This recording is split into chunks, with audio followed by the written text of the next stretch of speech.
মানুষ হতো, তাহলে ওই জামানার মানে নবীদের চাইতে শিক্ষকের ছাত্রের চাইতে শিক্ষকের মর্যাদা বেশি হতো। এই জন্য প্রত্যেক নবী পয়গম্বরের উস্তাদ বা মুআল্লিম শিক্ষক ছিলেন কে? আল্লাহ।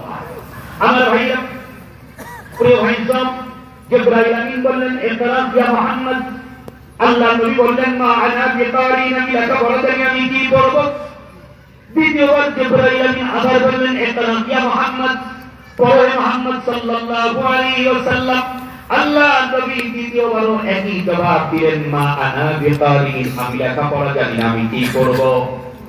জিবরাইল আলাইহিস সালাতু ওয়াস সালাম এবার হুজুরের সিনাটা জিবরাইলের সিনাটা একসাথে মিলায়া সজরের কাপ মারলেন, সিনার সাথে সিনা মিলায়া জিবরাইল এবার সূরা আলাকের 5টি আয়াত তেলাওয়াত করলেন।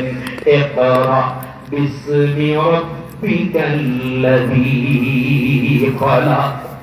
সূরা আলাকের 5টি আয়াত যখন শেষ হয়ে গেল, জিবরাইল সেখান থেকে প্রস্থান করলেন, চলে গেলেন। সংক্ষেপে বলতেছি, কোরআন নাযিলের ঘটনা বলাটা আমার মুখ্য উদ্দেশ্য নয়, আমি শুধু কাজ দিচ্ছি কোরআন যে বিশ্ব নবীর উপরে নাযিল হলো। এবার আপনারা বলুন, এই কোরআন নামক একখানা পরশ পাথর কোন নবীর উপরে আল্লাহ নাযিল করলেন?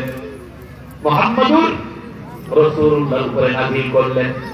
এই কোরআন নামক পরশ পাথর খানা বিশ্ব নবী পেয়ে গেলেন। এই কোরআন কি এখানে মাঝখানে অনেক আলোচনা আছে, আলোচনাকে মাইনাস করলাম। আল্লাহর নবী কোরআন নামক পরশ পাথর নিয়ে হেরা পর্বতের চূড়া থেকে নেমে এসেছেন। একখানা পরশ পাথর নিয়ে নেমে আসলেন, লোকদেরকে দাওয়াত ইসলাম শুরু করলেন।